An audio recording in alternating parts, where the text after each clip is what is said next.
Marks వార్త 12:18 నుండి 27 వచనం వరకు. సదుకీయులు పరిసయ్యులు ఇద్దరు గుంపులు అన్నమాట.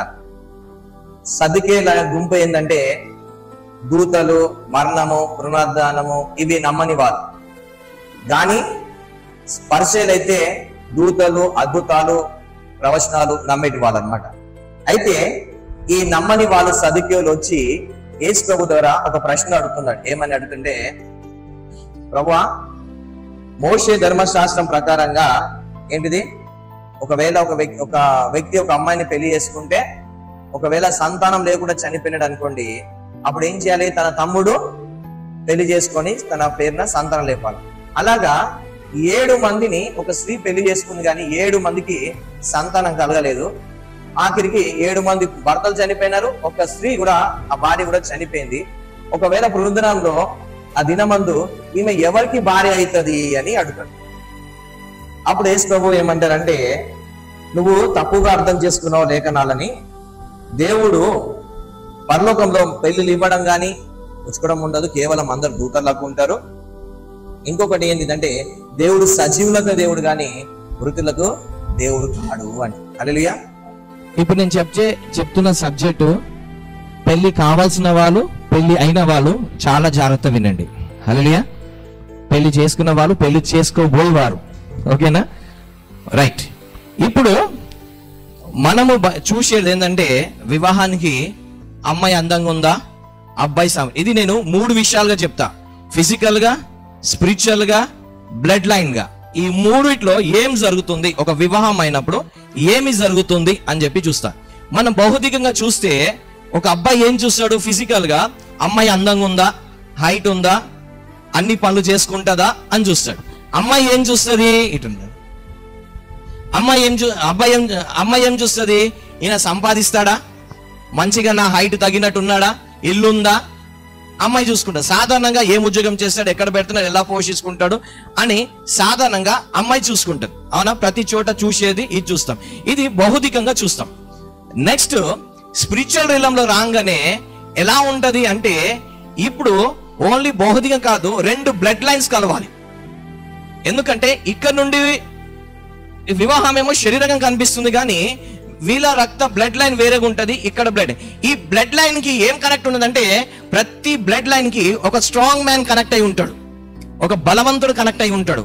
బలవంతుడు అంటే మన తెలుగు భాష చెప్తే కుల దేవత అంటారు కదా, ఆ కులం ఉంటది, కులానికి దేవత ఉంటది, ఆ ఇంటికి ఒక పూజ ఏమంటారు, ఒక దేవత ఉంటది కదా.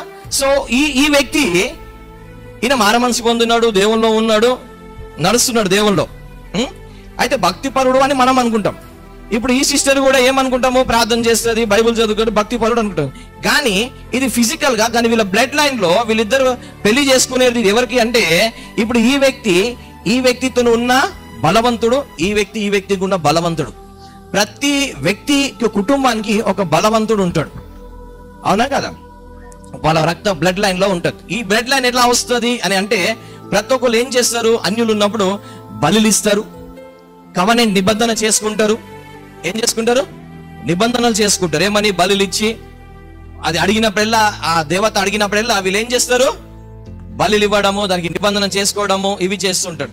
అయితే ఇప్పుడు వీళ్ళిద్దరు శారీరకంగా చేసుకోవడం ఒక ఎత్తు చూస్తే, అందానికి, ఆస్తికి, దీనికి చూస్తే, వీళ్ళిద్దరు వివాహం చేసుకునేది ఏంటంటే, దాంతో పాటు వాళ్ళ బ్లడ్ లైన్ వివాహం చేసుకుంటారు. అందుకోసమే బైబుల్లో పౌలు అంటాడు, క్రైస్తవులనే చేసుకోండి అని అంటాడు. బైస్ ప్రభు కూడా అంటాడు, మీ ఇజ్రాయెల్లోనే చేసుకోవాలి, అన్ని ఇల్లు ఎందుకు చేసుకోవద్దు అని అంటే, ఈ వ్యక్తి ఏంటిది చూడండి. ఇప్పుడు ఈ వ్యక్తి దేవుని నమ్ముకున్న వ్యక్తి. ఒకవేళ ఈ సిస్టర్ దేవుడికి నమ్ముకోలేదు అనుకోండి, ప్రాబ్లం ఏమవుతుంది? ఇప్పుడు ఈయన బ్లడ్ లైన్ వేరే, ఈమె బ్లడ్ లైన్ వేరే. అప్పుడు ఏమవుతుంది? ఈ బ్లడ్ లైన్ తో ఏమవుతుంది? యుద్ధం జరుగుతుంది. ఇప్పుడు బ్లడ్ కవనెంట్ అనేది, రక్తంతో నిబంధన అనేది చాలా ప్రాముఖ్యమైనది కదా. మనం బైబిల్లో ఇంతకుముందు నిబంధనలో చూసినాము. బైబిల్లో కూడా యేసు ప్రభు ఏం చెప్తాడంటే, బైబిల్లో మోషే ధర్మశాస్త్రం ప్రకారంగా వాళ్ళు ఏం చేస్తారు? ఫస్ట్ నైట్ కి ఒక తెల్లటి గుడ్డకి ఇవ్వాలి. ఎందుకు? ఫస్ట్ నైట్ అయినప్పుడు రక్తం వచ్చింది అనుకో, వాళ్ళు ఒక నిబంధనలకు వెళ్తారు, వాళ్ళు బ్లడ్ కవనెంట్లకి వెళ్తారు. ఎప్పుడైతే భార్య భర్త వివాహం చేసుకుని ఫస్ట్ నైట్ చేస్తారో, వాళ్ళు ఒక బ్లడ్ కవనెంట్, ఫిజికల్ కాదు, బ్లడ్ కవనెంట్లకి వెళ్తారు. అందుకే దేవుడు ఏమంటారంటే వాళ్ళిద్దరు ఏక శరీరాలు అయ్యి ఉంటారు అని. హల్లెలూయా. చూడండి, ఇప్పుడు ఆదాంని కూడా దేవుడు ఏం చేశాడంటే ఆయన సగం భాగం తీసి స్త్రీని చేశాడు, వెంకం తీసి చేయలేదు, సగం భాగం తీసి చేశాడు. కనుక అందుకే ఆదాం అంట నాలో నుండి తీయబడ్డావు కాబట్టి నువ్వు నారి అనబడతావు. ఇప్పుడు ఈ ఇద్దరు వ్యక్తులు వివాహం చేసుకుంటే వీళ్ళిద్దరు చేసుకున్నది ఫిజికల్ గానీ స్పిరిచువల్ గా కూడా ఏముంటది, ఒక స్ట్రాంగ్ మ్యాన్ అని ఉంటాడు. అందుకే మనం అక్కడ ఇందాక చదువుకున్న వాక్య భాగాలను చూస్తాము. ఈ స్త్రీ 7 మందితో ఉంది కానీ 7 మంది చచ్చిపోయారు. ఎందుకు? ఈ స్త్రీకున్న కర్స్, ఈ స్త్రీకున్న శాపం. ఎందుకు? ఒక వ్యక్తి చనిపోయినాడంటే ఓకే, రెడ్, మొత్తం 7 మంది సంతానం లేకుండా ఏమైనారు, చనిపోయినారు. అయితే ఈ వ్యక్తిని చేసుకోవడం వలన ఏమవుతుంది, ఫిజికల్ కాకుండా స్పిరిచువల్ రిలంలో కూడా ఏమవుతుంది, వివాహం అనేది జరుగుతుంది. అప్పుడు ఏమవుతుందంటే ఇప్పుడు ఈ సిస్టర్ కి వాళ్ళ మదర్ పోలికలు అన్నీ వస్తాయి. మదర్ తల్లి నుండి బిడ్డకు 80% వస్తుంది, మెయిన్ ఫిజికల్ వస్తుంది. ఇప్పుడు సిస్టర్ ని లిడియన్ చూడండి, సేమ్ ఉంటారు. 80% మదర్ డాటర్ సేమ్ అవుతారు, ఫాదర్ నుండి 20% వెళ్తారు. అదే మీరు కొడుకుకు చూడండి, మదర్ నుండి 50% అవుతుంది, ఫాదర్ నుండి 50% అవుతుంది. అంటే నేను చెప్పేది బ్లడ్ లైన్ లో గుణ లక్షణాలు వెళ్తాయి. ఏం వెళ్తాయి? అందుకోసం చూడండి, ఇంతకు ముందు వివాహం చేసుకునేటప్పుడు పెద్దలు వాళ్ళ ఖాందాన్ ఏంటిది, వాళ్ళు ఏ వంశములు, వాళ్ళు ఏ కులానికి చెందినోళ్ళు, వాళ్ళు ఏం చేస్తారు, వివాహానికి ముందు ఈ సిస్టర్ ఒక బ్యాక్గ్రౌండ్ హిస్టరీ చూస్తారు, ఇక్కడేమో అబ్బాయి ఒక బ్యాక్గ్రౌండ్ హిస్టరీ ఏం చేస్తారు, అది చూసి వివాహం చేస్తారు. అవునా? అది చూడకుండా వివాహం చేయరు. అందుకోసమే ఎందుకు వీళ్ళు చూస్తారంటే ఇప్పుడు ఈ సిస్టర్ లైన్ లో ఏమైనా విడాకులు ఉన్నాయా, ఈమె ఎలాంటిది, ఎందుకంటే ఇది నెక్స్ట్ జనరేషన్ కి ఎఫెక్ట్ అవుతుంది. ఏమవుతుంది, వచ్చే తరానికి ఎఫెక్ట్ అవుతుంది. అందుకోసమే ఏం చేస్తారు, వీళ్ళ జనరేషన్ ని చూస్తారు. ఈ జనరేషన్ ఎక్కడి నుండి వచ్చింది, వీళ్ళ ఇంట్లో విడాకులు ఉన్నాయా, వీళ్ళ ఇంట్లో గొడవలు అవుతాయా, వీళ్ళ ఇంట్లో ఏం జరుగుతుంది అనేది మొత్తము ఇవి చూస్తారు. ఆస్తులు చూడేటోళ్ళు గారు ఇంతకు ముందు, ఆస్తులు తర్వాత విషయం, ఇవి చూస్తారు. ఒకవేళ ఎగ్జాంపుల్ చెప్తున్నా, ఇప్పుడు ఇదే అర్థమైంది పాపని. ఇప్పుడు ఒకవేళ ఈ హస్బెండ్ వైఫ్, ఈ బ్రదర్ బాగా తాగుబోతాడు అనుకోండి, ఈ బ్రదర్ తాగుబోతాడు అనుకోండి. ఇప్పుడు ఈ బ్రదర్ ఏం చేస్తాడు, తాగొచ్చి సిస్టర్ని రోజు కొడతాడు. ఇప్పుడు ఈ సిస్టర్ ఏం చేస్తుంది, నోరు పారేసుకుంటది. అవునా? దెబ్బలు తిన్నాక నోరు పారేసుకొని తిడతా ఉంటది. అవునా? ఇప్పుడు ఇదే ఈమెలకు వస్తుంది. ఎవరికి వస్తుంది? ఇదే జనరేషన్. ఈ తల్లి ఏమైతే భర్తతో ఊకే వాదించుకుంటా తిట్టుకుంటా నేనే రైట్ అంటది చూడు, ఈ గుణము ఎక్కడ ట్రాన్స్ఫర్ అవుతుంది, ఈ జనరేషన్. ఇప్పుడు ఈమె పెళ్లి చేసుకున్న హస్బెండ్ ఒకళ్ళు తాగుబోతుడు కాకుండా మంచిగా ఉన్నా ఇదే గొడవ చేస్తుంది. ఏం చేస్తుంది? ఇదే గొడవలు చేస్తారు. ఒకవేళ ఈ దంపతులకు లైంగిక సంబంధం సరిగా లేదనుకోండి, ఇదే అలవాటు ఇక్కడికి వస్తుంది. ఇదే అలవాటు. ఇప్పుడు వీళ్ళిద్దరికి గొడవ అయ్యేది లైంగిక సంబంధం వలన ఈయన తాగొచ్చి గొడవ చేస్తుంది అనుకోండి, ఇప్పుడు ఇదే అలవాటు ఇక్కడికి వస్తుంది. ఎక్కడికి వస్తుంది? ఫిజికల్ గా ఒక వ్యక్తి జెనెటిక్ గా సైంటిఫిక్ గా చెప్పాలంటే ఒక పేరెంట్స్ నుండి పిల్లలకి 3 వస్తాయంట. ఒకటి డయాబెటిక్ వస్తుంది, రెండోది బీపీ వస్తుంది. ఈ డయాబెటిక్ షుగర్ ఎలా వస్తుంది అంటే ఫుడ్ ఇంప్రాపర్ గా తీసుకోవడం, పని చేయకపోవడం వలన, దీని వలన హార్ట్ అటాక్స్, ఇంకొకటి గ్లూకోమా అంటే కళ్ళు వీక్ అవ్వడం. ఈ 3 జనరేషన్ నుండి వస్తుంది. ఇప్పుడు నేను ఉంటాను, ఇప్పుడు మా పేరెంట్స్కి ఏముందో అదే నాకు వస్తుంది. ఏంటిది? మా డాడీ వాళ్ళకి బట్టతల ఉంది, నాకు బట్టతల వస్తుంది. మా డాడీ వాళ్ళు మా రిలేటివ్స్ లో చూస్తే అందరూ యవన కాలం వరకు సన్నగా ఉంటారు, యవన కాలం అయిపోయినాక అందరూ లాభైనారు. ఇప్పుడు నేను కూడా అదే ఉన్నా, మా పిల్లలు కూడా అదే ఉంటారు. ఇది ఎక్కడి నుండి వస్తుంది? ఇది జనరేషన్ నుండి వస్తుంది. ఇది ఎక్కడి నుండి వస్తుంది? జనరేషన్ నుండి వస్తుంది. ఇప్పుడు సేమ్ వే ఇది కూడా ఎక్కడి నుండి వస్తుంది? జనరేషన్ నుండి వస్తుంది. ఏదైనా తరాల నుండి వస్తుంది. అందుకే మనం జనరేషన్ కోర్స్ ఎందుకు బ్రేక్ చేస్తామంటే ఇగో ఇందుకే ఫస్ట్. ఇప్పుడు చూసుకున్నప్పుడు బాణం, కానీ వివాహం అయిపోయిన తర్వాత ఏమవుతుంది, చిన్న చిన్న గొడవలు అవుతుంటాయి. అందుకోసమే ఇప్పుడు ఈ సిస్టర్ వాళ్ళ ఫ్యామిలీలో ఒకవేళ ఏంటిది ఫైనాన్షియల్ గా గొడవలు ఉన్నాయి అనుకోండి, అది నెక్స్ట్ ఈమెకి ట్రాన్స్ఫర్ అవుతాయి. ఏమవుతాయి? ఇక్కడ ట్రాన్స్ఫర్ అవుతాయి. ఈ మదర్ కి ఏముందో చూడండి. ఇప్పుడు ఈ సిస్టర్ మదర్ హైట్ ఇంచుమించు సేమ్ ఉంటుంది, సేమ్ ఫేస్ కట్ ఉంటుంది. ఎలా? ఇప్పుడు మీరు కొన్ని డీప్ గా అబ్జర్వ్ చేస్తే సిస్టర్కి ఉన్న క్వాలిటీస్ కూడా ఈ సిస్టర్కి వస్తుంది. క్వాలిటీస్ ఏమొస్తుంది? ఆ సిస్టర్, ఒకవేళ ఈ సిస్టర్ బద్ధకస్తురాలు అనుకోండి, ఈ సిస్టర్ కూడా బద్ధకస్తురాలు అవుతుంది. ఒకవేళ ఈ సిస్టర్ చురుకుగా పని చేసింది అనుకో, ఈ సిస్టర్ కూడా చురుకుగా పని చేయడం స్టార్ట్ చేస్తుంది. అది ఎలా వస్తుంది అంటారు కదా, నా రక్తంలో ఉందిరా అంటారు కదా. దేంట్లో అంటారు? నా రక్తంలో ఉందిరా అంటాడు హీరో. ఒకవేళ ఇక్కడ డైవర్స్ అయితే ఇక్కడ డైవర్స్ అవుతుంది. సేమ్ వే ఇప్పుడు ఈ బ్రదర్ కూడా ఒకవేళ ఈయన ప్రార్థన పరుడు అనుకోండి, నెక్స్ట్ ఇది కొంచెం ఎక్కడికి వస్తుంది? డాటర్ కి 80% మదర్ నుండి వస్తుంది, 20% ఫాదర్ నుండి వస్తుంది. ఒకవేళ ఈ ఫాదర్ ఎప్పుడు సొల్లు కొట్టుకుంటూ ఉన్నాడు అనుకోండి, ఫోన్లలో ఆ ఫ్రెండ్ ఈ ఫ్రెండ్, అరే ఏం చేస్తున్నారా, తిన్నారా, పడుకున్నారా, ఇగో ఇదే అలవాటు ఇక్కడ వస్తుంది. ఊరంతా కబుర్లు చేసుకుంటాడు, పిల్లని పట్టించుకోడు. ఇప్పుడు ఇది కూడా ఇదే ఇక్కడికి వస్తుంది. ఊరందరినీ పట్టించుకుంటారు కానీ భర్తను పట్టించుకోరు. ఊరంతా ఎందుకు? ఇది ఎక్కడి నుండి వస్తుంది? జనరేషన్ నుండి వస్తుంది. ఇప్పుడు ఈయన ఏం చేస్తాడు? ఆ ఇంటికి పెయింటింగ్ వేస్తాడు, ఈ ఇంటికి పెయింటింగ్ వేస్తాడు, అన్ని బిల్డింగ్ బాగా చేస్తాడు, కానీ ఈయన ఇంటికి మటు పెయింటింగ్ వేసుకోడు. ఇప్పుడు ఇదే ఈమెకు వస్తుంది. అన్ని కొంపలు మంచిగా ఉంటాయి కానీ తన కొంపలు చక్కగా పెట్టుకో. ఇది ఎక్కడి నుండి వస్తుంది? జనరేషన్. ఈ జనరేషన్కి ఎలా? ఇప్పుడు ఈ సిస్టర్ ప్రార్థన పరురాలనుకో, ఈ ప్రేయర్ అనాయింటింగ్ ఇక్కడికి వస్తుంది.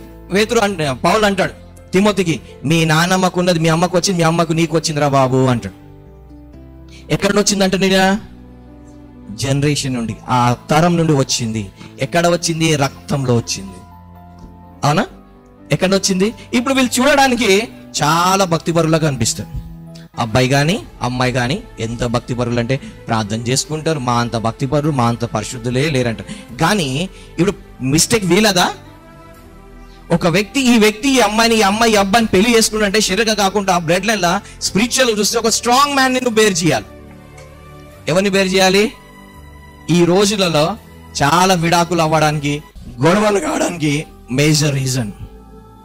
నేను ఈ మధ్య చూస్తున్నా, ఒక అన్న ఫోన్ చేసి, అన్న నాకు విడాకులు అయిపోయినాయి అన్న మా భార్య ఇట్లయిపోయింది, అన్న మా భర్త ఇట్లయిపోయింది, మా భార్య నిన్న కాక మొన్న ఒక హైదరాబాద్ ఒక బ్రదర్ ఫోన్ చేసి, పెళ్లి 1 సంవత్సరం కూడా కాలేదు, ఆమె 7 months ప్రెగ్నెంట్ అంట, నాకు విడాకులు కావాలని విడిచిపెట్టిందంట. కడుపులో 7th month బేబీ. కారణం ఏంటిది? ఫిజికల్ గా చూస్తున్నారు కానీ స్పిరిచువల్ బ్లడ్ లైన్ ఎవరు చూడట్లేదు. మనం ఏం చూస్తాం? ఇప్పుడు అమ్మాయి ఏం చూస్తాం? అమ్మాయి అందంగా ఉందా, చాలు. వెనకటోళ్ళు ఏం చేసేటోడు అబ్బాయి ఎట్లా ఉంటాడు చూసినాక వాళ్ళ కాందాన్ని చూసేటోళ్ళు. అవునా?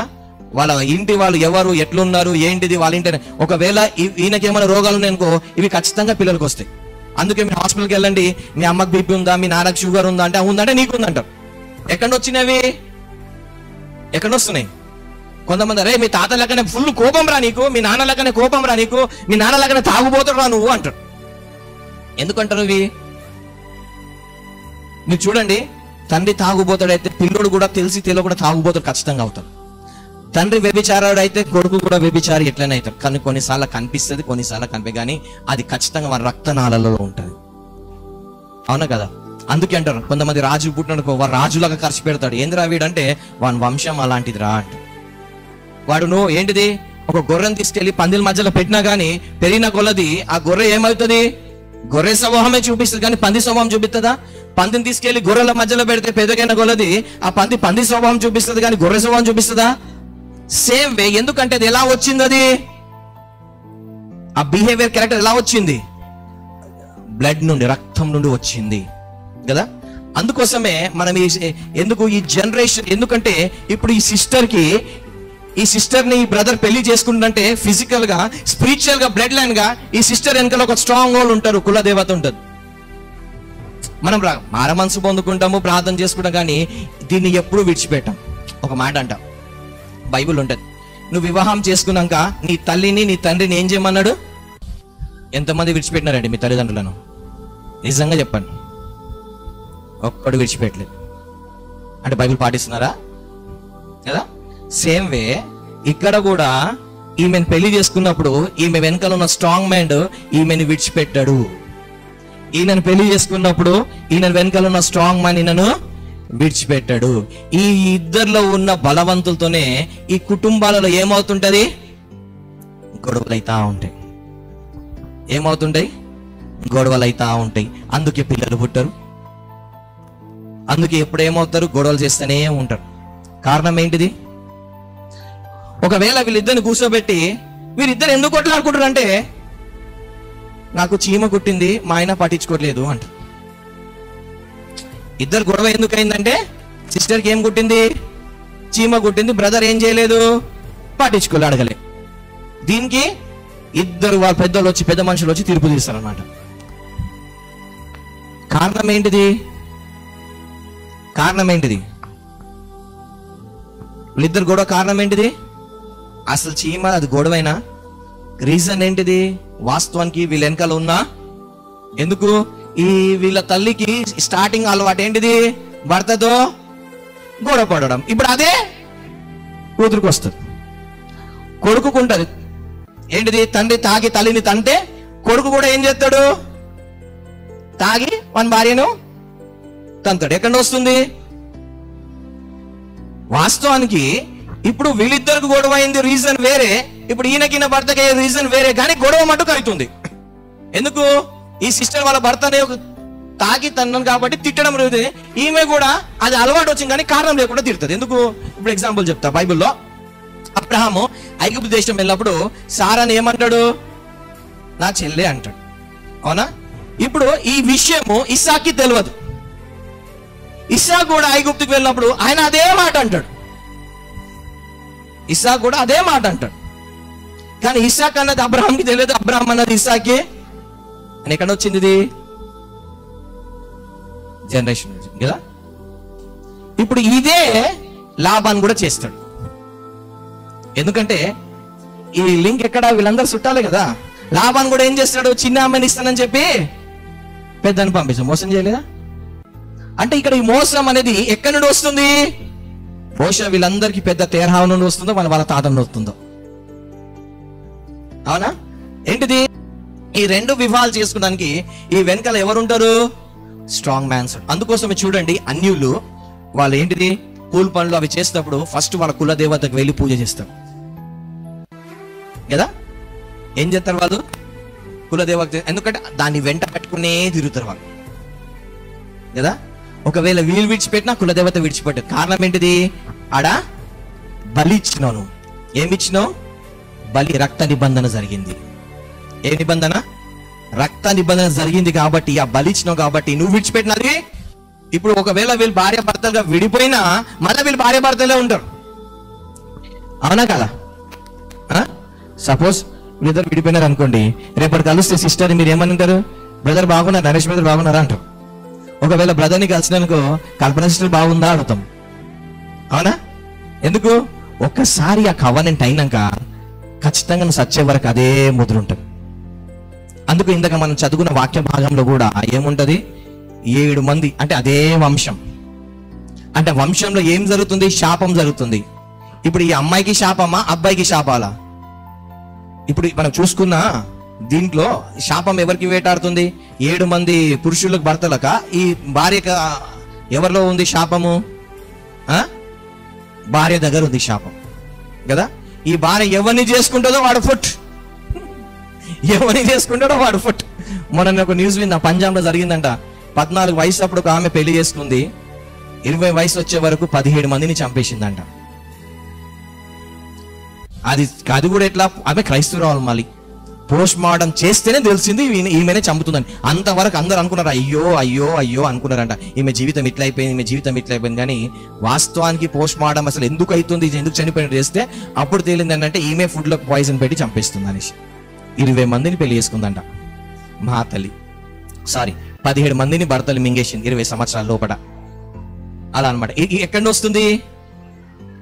జనరేషన్ కర్స్ కదా. సో ఇప్పుడు ఈ వ్యక్తిని పెళ్లి చేసుకుంటే ఈ వ్యక్తితో పాటు వెనకాల ఎవరు వస్తున్నారు? ఎవరు వస్తున్నారు? బలవంతుడు వస్తున్నాడు. అంటే వీళ్ళిద్దరితో పాటు వీళ్ళిద్దరు వెనకాల ఎవరున్నారు? ఇప్పుడు నువ్వు ఏం చేయాలి? ఈ బ్రదర్ ఈ సిస్టర్ని పెళ్లి చేసుకుంటే ఈ సిస్టర్ని పోషించడం కాకుండా సిస్టర్లో ఉన్న బలవంతుని కూడా పోషించాలి. ఇప్పుడు ఈ సిస్టర్ భర్తకు లోపడం కాకుండా ఈ బలవంతుడు లోపడాలంటే ఇంకో బలవంతుడు లోపడతాడా? తిరుగుబాటు చేస్తాడు. అందుకోసమే తిరుగుబాట్లు జరుగుతున్నాయి. నేను చెప్పింది అర్థమవుతుందా? సిస్టర్ మంచిదే, బ్రదర్ మంచిదే, కానీ సిస్టర్ వెనకాల ఉన్న బలవంతుడు, బ్రదర్ వెనకాల ఉన్న బలవంతుడు, వీళ్ళతోనే ప్రాబ్లం. వీళ్ళే ఏం చేస్తున్నారు? మైండ్ అంతా డిస్టర్బ్ చేసి ఏం చేస్తారు? బైబిల్లో ఒకవేళ నీ భర్తకు లోబడమంటే లోబడాలా? అది పాతకాలం, కొత్త కాలం కాదు. భర్తను కాలగాడ పెట్టుకోవాలి. ఇప్పుడు బొగడే సంపాదించి తీసుకోవాలని రూల్ ఉందా? ఇవాళ రేపు ఆడలు సంపాదించా, నువ్వు వెళ్ళి తీసుకురాపో, లేకుంటే కట్నం తీసుకురాపో. ఏంటిది?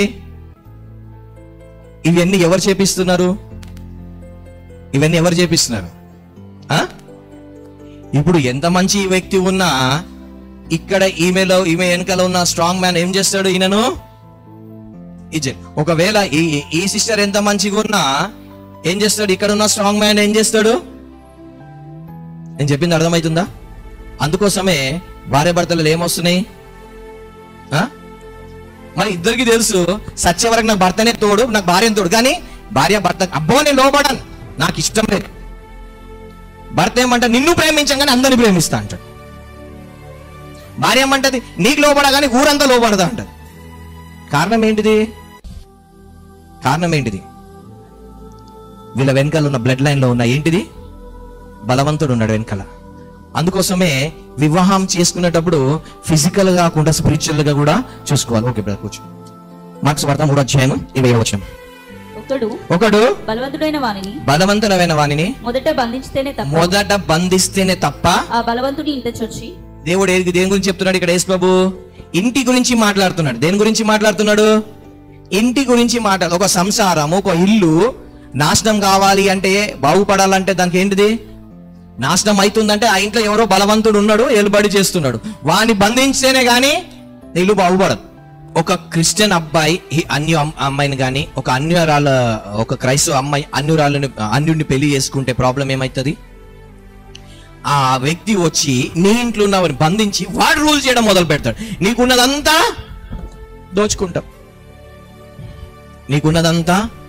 దోచుకుంటారు. అందుకోసమే కొంతమంది పెళ్లి కాగానే ఫైనాన్షియల్ ప్రాబ్లం వెళ్ళిపోతారు, డిసీజ్లకు వెళ్ళిపోతారు, రోగాలకు. ఈ రోగాలు కూడా ఎక్కడ వస్తాయి? కొన్ని రోగాలు జెనెటిక్ గా వస్తాయి. గొడవలు ఎక్కడ వస్తాయి? జెనెటిక్ గా వస్తాయి. ఎక్కడ నుండి జెనెటిక్ అంటే ఈ రక్తం నుండి వస్తుంది, బ్లడ్ లైన్. ఈ రక్తం ఎందుకు రక్తం నుండి వస్తుంది అంటే ఆ వ్యక్తి వాళ్ళ కుటుంబం పూర్వీకులు ఆ కుల దేవతకు ఏమిచ్చి ఉంటారు? బలినిచ్చి ఉంటారు. అందుకే మనకు తెలియదు కదా మన తాతలు మన నాన్నలు ఏం చేసి మనకు తెలుసా? తెలియదు. అందుకోసం ఏమవుతారు? నేటివ్ ఫ్యామిలీ సఫర్ అవుతుంది. కానీ స్టార్టింగ్ ఇది లేదు. ఒకవేళ మనం చూద్దాం, ఒక 30-40 సంవత్సరాల బ్యాక్ చూద్దాం, అసలు విడాకులు అయ్యేటవా? రేర్. భార్య ఏం చేసేది? భర్తకు దేవుడుగా ఏం చేసేది? భర్తకు దేవుడుగా పూజించేటోడు. భర్త ఏం చేసేటోడు? భార్యను కష్టం లేకుండా తను తీసుకొచ్చిన కష్టం అంతా భార్య చేతిలో పెట్టేటోడు. ఆ భార్యనే ఇల్లు మొత్తము పిల్లలకి భర్తకు అన్ని చూసుకునేది. ఎందుకు? పెద్దలు చెప్పిన దాని ప్రకారంగా వాళ్ళు ఇది. ఇప్పుడు నేటి దినాలలో ఎప్పుడు తిరుగుబాటు చేయాలా? నేనే రూల్ చేయాలి, నాదే నడవాలి, నేను ఒక నువ్వు ఎదుటోడు మారాలి కానీ నేను మారను. ఏముంటది ఈరోజు? భర్త ఏమంటాడు? నువ్వు భార్య నువ్వు మారాలంటాడు. భార్య ఏమంటది? నేను మారను, నువ్వే మారంటాడు కదా. ఒకవేళ కొన్నిసార్లు భార్య ఎంత మారినా భర్త మారడు, కొన్నిసార్లు భర్త మారినా భార్య మారదు. అందుకోసమే వ్యసనాలకు అలవాటు అవుతారు. క్రైస్తవుల వ్యసనాలు అలవాటు, కొంతమంది అన్యులు వ్యసనాలు అలవాటు కావడానికి మెయిన్ రీజన్స్ ఇవి. హల్లెలూయా. ఇప్పుడు ఏం చేయాలంట? చూద్దాం. ఇదే మాట ఇక్కడ కూడా ఉంటది. మత్తయి సువార్త 12:29 వచనంలో. ఒకడు మొదట బలవంతుని బంధింపని ఎడల ఎలాగో బలవంతుని ఇంటిలో చొచ్చి అతని సామాగ్రిని దోచుకొనగలడు. అట్లు బంధించిన ఎడల వాని ఇల్లు దోచుకును. చూడరా, మత్తయి సువార్తలో అదే ఉంది, మార్క్స్ వార్తలో కూడా అది. ఈ రెండు యేసు ప్రభు వారు చెప్పిన మాటలే. అవునా? వివాహం చేసుకునేటప్పుడు ఎవరితో ఏమవుతుంది? ఆ వ్యక్తి బలవంతుడు కదా. అందుకే చూడండి, వివాహం కాకముందుకు లైఫ్ వేరేగా ఉంటుంది, వివాహం కాగానే లైఫ్. కానీ వాళ్ళకు కూడా అర్థం కాదు ఎందుకు ఇట్లా అవుతుంది నా లైఫ్ లో, మా ఇంట్లో ఎందుకు డైలీ గొడవలు అవుతున్నాయి. చాలా మందికి అర్థం కాదు. ఒకసారి చూడండి, మీ పేరెంట్స్ ఇంట్లో గొడవలు అయినాయా? మీ ఇంట్లో గొడవలు అవుతున్నాయి. ఎందుకు గొడవలు అయినాయి? మీ పేరెంట్స్ ఇంట్లో రీజన్ వేరేగా ఉంది, మీ ఇంట్లో రీజన్ వేరేగా ఉంది. మీ పేరెంట్స్ ఇంట్లో రీజన్ వేరేగా ఉంది, మీ ఇంట్లో రీజన్ వేరేగా ఉంది, కానీ రెండు కామన్ ఏంటంటే గొడవ. అక్కడ మేబీ ఆర్థికంగా ఉండొచ్చు, ఇక్కడ వ్యసనాలు కూడా, లేకుంటే అక్కడ వ్యసనాలకి గొడవ ఉండొచ్చు, ఇక్కడ ఆర్థికంగా గొడవ, ఏదో ఒకటి, కానీ గొడవ అయితే అవుతుంది. కారణం ఏంటిది? ఒకవేళ పేరెంట్స్ పీస్ఫుల్ గా హ్యాపీగా ఉంటే రెండు కుటుంబాలు ఇక్కడ కూడా వాళ్ళు హ్యాపీగానే ఉంటారు. అవునా? ఇంకా కొంచెం ముందుకు చూద్దాం. యెషయా గ్రంథము 10వ అధ్యాయం 27వ వచనం. యెషయా గ్రంథం 10వ అధ్యాయం 27వ వచనం. ఈ అపవాది, ఈ బలవంతుడు ఏం చేస్తాడో చూద్దాం. ఆ దినమున నీ భుజం మీద నుండి అతని బరువు తీసివేయబడును, నీ మెడ మీద నుండి అతని గాడి కొట్టివేయబడును. ఇప్పుడు మోపిన వాడు ఎవడు మరి? ఈ మోపబడిన ఎవరు మోపినారు? చూడండి, ఇప్పుడు కాడి, మామూలుగా కాడి ఎవరి మీద? దున్నపోతు మీద మోస్తారా, ఎద్దు మీద మోపుతారా గాడి? ఎద్దు మీదనా? ఓకే. ఎద్దు మీద కాడి మోసే ముందు ఫస్ట్ ఏం చేస్తాం? ఎద్దుని కొనుక్కొచ్చుకుంటాం మనం, అవునా? ఎద్దుని కొనుక్కొచ్చిన తర్వాత కాడేస్తాం. ఇక్కడ కూడా వివాహం చేసుకున్న తర్వాత వాడు ఏం చేస్తాడు? కాడేస్తాడు. ఎవడేస్తాడు కాడి? ఆ ఇంటికి, ఆ వ్యక్తికి ఉన్న బలవంతుడు ఏం చేస్తాడు? నిన్ను కొంటాడు. కొనిన తర్వాత ఎట్లా కొంటాడు? రక్త నిబంధనతోని. ఎలా కొంటాడు?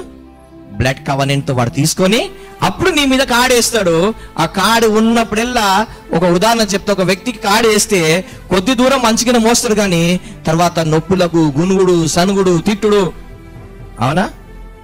అందుకోసమే కూడా పెళ్లికైతే 3 రోజులు ముచ్చట తర్వాత స్టార్ట్ అవుతుంది. ఇక కొంతమందికి అయితే పెళ్లి అయిన సెకండే స్టార్ట్ అయిపోతుంది. ఇక లేట్ కూడా ఉండదు. ఇక ఎందుకు? రీజన్ ఏంటిది? అందుకే చూడండి, కొంతమంది అంటారు, నువ్వు మా ఇంట్లో అడుగు పెట్టినావు, లక్ష్మి వచ్చింది అంటారు. ఏమంటారు అంటే, ధనం వచ్చింది, నువ్వు అడుగు పెట్టంగానే మా ఇంట్లో మంచి జరిగిందంట. కొంతమంది అంటారు, నువ్వు ఏమైతే అడుగు పెట్టావో మా ఇంట్లో అంతా నాశనమే అంటారు. అంటే ఆ వ్యక్తి అడుగు పెడితే నాశనం, ఆ వ్యక్తి అడుగు పెడితే దీవెన కాదు. ఆ వ్యక్తి ఏవని మోసుకొచ్చున్నాడు? ఇప్పుడు పాస్టర్ మీ ఇంటికి వస్తే బ్లెస్సింగ్ అంటారు. పాస్టర్ ఏవని మోసుకొస్తున్నాడు? అవునా?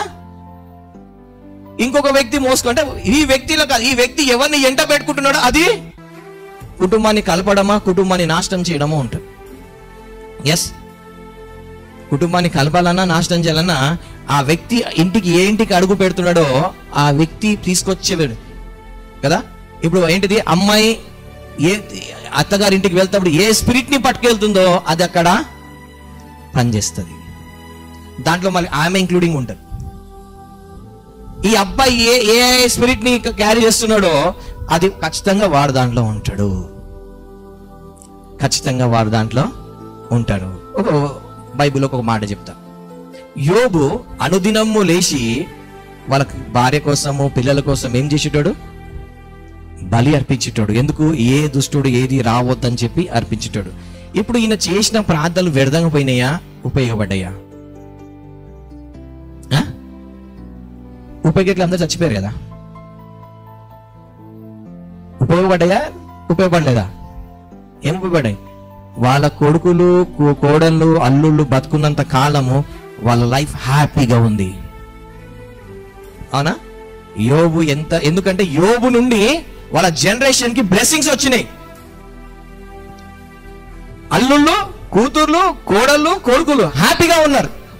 రోజు ఒక్కొక్కరు ఇంట్లో విందు చేసుకుంటున్నారు. వాళ్ళు అంటే కలిసి సంతోషంగా ఉన్నారు.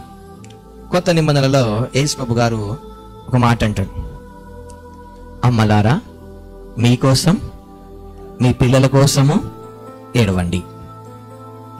ఎంతమంది మీకోసం, మీ కుటుంబాల కోసం ఏడుస్తున్నారు? మనం ఏమనుకుంటాం? బ్రదర్స్ ఏమనుకుంటారు? బైబిల్లో యేసు ప్రభు అన్నాడు కదా, భార్యల అమ్మలారా మీకోసం, మీ పిల్లల కోసం ఏడమన్నాడు. భార్యలు ఏమంటారు తెలుసా? యోబు కదా చేసేది, నువ్వు చెయ్యి అంటాడు. నువ్వు చెయ్యి. మరి చేయాల్సింది ఎవరు? మరి ఇద్దరు చేయాలి. నేనైతే ప్రతిసారి ప్రార్థన చేసుకున్నప్పుడు నా భార్య కోసం, నా పిల్లల కోసము, సంఘం కోసం ఖచ్చితంగా నేను చేస్తాను. నేను పులిపిటి మీద, దేవుని మీద ఎదురుగా యథార్థంగా సాక్ష్యం చెప్తున్నాను. ఖచ్చితంగా నేను చేస్తాను. ఇప్పుడు మీ సాక్ష్యం, నిజంగా మీరు మీ భర్తల కోసం పిల్లల కోసం వానికి తిట్టి కొట్టడం కాదు.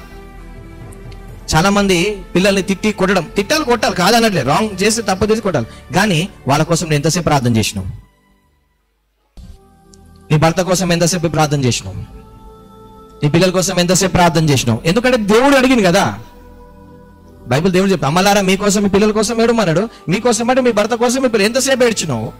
ఎంతసేపు ఒక రోజులో ప్రార్థన చేసినావు? నీ భర్త మారాలని, నీ భార్య పిల్లలు మారాలని ఎంతసేపు ప్రార్థన చేసినావు?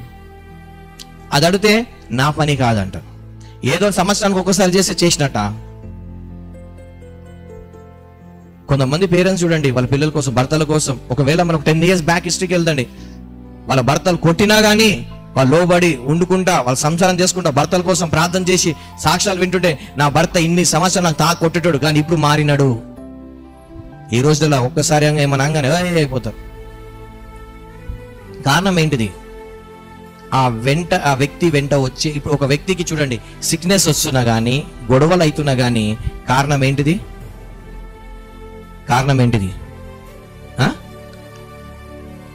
ఆ జనరేషన్ నుండి వచ్చిన కర్స్. ఇప్పుడు ఒక మాట చెప్తా. ఇప్పుడు నేనున్నా సంఘాన్ని పట్టించుకొని ఇంటిని పట్టించుకోలేదు అనుకోండి, నెక్స్ట్ నా జనరేషన్ అదే పని చేస్తారు.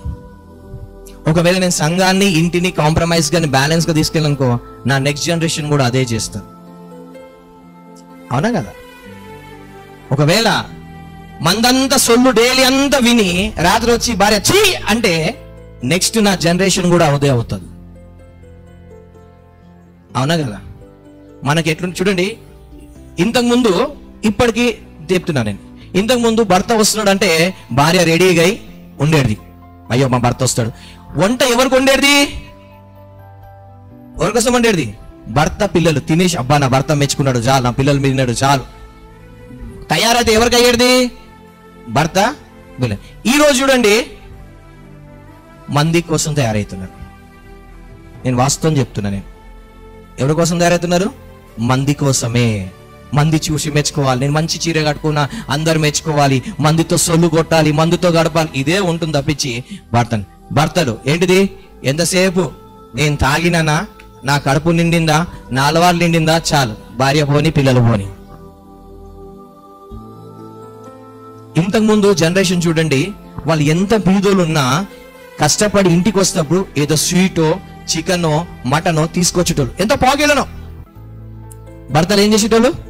నా భార్య వెయిట్ చేస్తున్నా, నేను తీసుకొస్తేనే ఇప్పుడు మా ఇంట్లో తిండి తింటది అని చెప్పేసి భర్త ఏం చేస్తాడు? జీతం రాగానే ఫస్ట్ ఏం చేస్తాడు? కూలి పడంగానే ఏం చేసేటాడు? 4 5 ఆయన ఉన్న జీతంలో ఒక చిన్న స్వీట్ బాక్స్ లేకపోతే చికెన్ మటన్ తీసుకెళ్లి ఇంట్లో ఇయ్యంగానే ఆ భార్య భర్త తీసుకొని చెప్పి ఆ కొంచెంలో నలుగురు సంతోషంగా, 10 మంది సంతోషంగా తినేటోళ్ళు. కరువులో ప్రేమ ఉందండి, డబ్బు వచ్చినాక ప్రేమ పోతుంది మనుషులకు. గొప్పోడేమనుకుంటాడు తెలుసా? ధనం ఉన్నాడు, అరే నాకన్నా బీదోడే మంచోడు రా భయ్, కనీసం వాళ్ళిద్దరు భార్య భర్తలు పిల్లలు కలుసుకొని ప్రేమగా మాట్లాడుకుంటూ ప్రేమగా తింటాడు, నా భార్య నాతో మాట్లాడదు, నా భర్త నన్ను పట్టించుకోడు, డబ్బు అని తిరుగుతాడు అని ఉన్నాడు అనుకుంటాడు. ఈ లేనోడు ఏమనుకుంటాడు తెలుసా? వాళ్ళ చూడు డబ్బు ఉంది, మంచి బట్టలు వేసుకున్నారు, మంచిగా ఉన్నాడు అనేసి ఈయన అనుకుంటాడు. ఎవరు? బీదోడు. గొప్పడేమనుకుంటాడు? బీదోడు మంచోడు అనుకుంటాడు. బీదోడు ఏమనుకుంటాడు? గొప్పడు మంచోడు అనుకో, ఎందుకు? డబ్బును పట్టి. కానీ ధనవంతుడు ఏమనుకుంటాడు? డబ్బు ఉందిరా భయ్, మా ఇంట్లో ప్రేమ లేదురా భయ్ అంటాడు. డబ్బు ఉందిరా భయ్, నిద్ర లేదురా భయ్ నాకు అంటాడు. ఏమంటాడు? ఏం లేదు, నువ్వు ఆ చూడు మంచి కష్టపడి తిని హాయిగా భార్య పిల్లలతో బాగా ఉన్నాడు రా భయ్ అనుకుంటాడు కదా. కొంతమంది అనుకుంటారు కస్టమర్స్ బీదోలు ఏమని, గొప్పలు కాబట్టి ప్రైవేట్ హాస్పిటల్ చూసుకుని వాళ్ళ ప్రాణాలు కాపాడుకుంటున్నారు అని బీదోడు అనుకుంటాడు. గొప్పడు ఏమనుకుంటాడు తెలుసా? ఎంత డబ్బు వేసినా కానీ డాక్టర్లు ఏమి చేయలేదు, డబ్బే దోచుకుంటారు కానీ నా పిల్లోని బాగు చేయలేదు, వీని బాగు చేయట్లేదు అనుకుంటాడు. ఈ వ్యక్తి ఈ విధంగా అనుకుంటాడు, ఈ వ్యక్తి ఈ విధంగా. కానీ ఒక మాట చెప్పాలనా, బీదోడైనా గొప్పడైనా, రోగం ఉన్నా రోగం లేకున్నా, నువ్వు ప్రాణాల్లో ఉన్నావంటే ఓన్లీ గాడ్ గ్రేస్. ఎంతమంది మనుషులు టక్కని చనిపోలేదు, ఎంతమంది రోగాలు ఇంకా వాళ్ళ జీవితాలు కొనసాగించట్లేదా? కొంతమంది అనుకుంటారు షుగర్ రాగానే అయిపోయింది జీవితం, క్యాన్సర్ రాగానే అయిపోయింది జీవితం, చచ్చిపోతా.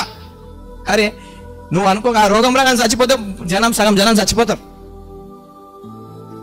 నువ్వు మంచిగా ఉన్నా ఆరోగ్యంగా ఉన్నా పర్మిషన్ అక్కడ రావాలి. ఎక్కడ రావాలి? పైనుండి రావాలి. కాబట్టి రోగం వస్తే భయపడకు, బాధపడకు. హల్లెలూయా. అది ఎట్లా వచ్చిందో పోతుంది, కంగారు పడకు. హల్లెలూయా. సో ఇప్పుడు ఏంటిది? ఈ బ్లడ్ లైన్ లో ఉంది. ఎక్కడుంది? ఈ రక్తంలో ఉంటుంది. నెక్స్ట్ మనం ఇంకా చూద్దాం.